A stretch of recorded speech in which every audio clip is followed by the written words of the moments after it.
Hello, my name is Robert Horvath. I'm a student at Amby Riddle, and this is the final lab in Module 9 for MEC 314. It's the Wheatstone Bridge with myDAQ and LabVIEW. Starting with the block diagram. The block diagram takes the DAQ assisted through a low-pass filter and displays two main outputs, VO and VEX. This is then divided into VO, VEX, and displays that output on a waveform chart. Another part of the design requirement was to write to measurement file in Excel, and that's what this little block is for. Going to the wiring schematic, this is what was given to wire the Wheatstone Bridge.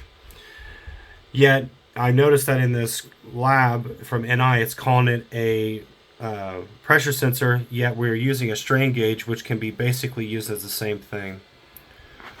Going to the breadboard, I basically wired it up as much as I could to the given schematic, where this would be R1, R2, and R3.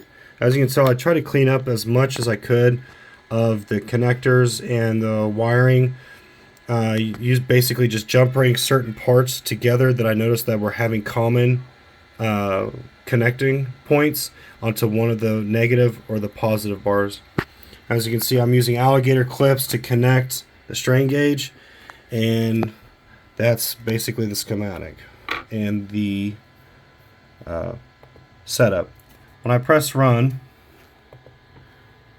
as you can see, the right to express VI file shows, and I'm just, as you can tell, I've done this numerous times, so I'm just going to arbitrarily do it again.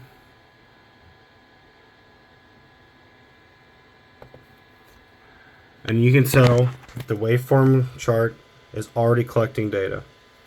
So there's the VO, VO, VEX, and VO divided by VEX, and shows the waveform chart. Now I noticed that moving this, it's kind of difficult due to the way that this thing is designed, is that it's a flexion between this outer and inner part of the strain gauge. So using some pliers, I went ahead and decided to see if I can tweak it. And all I'm trying to do right now is trying to grab onto the outer lip and the inner lip, like so. And then once I start squeezing, you can start seeing that the amplitude jumped up, right?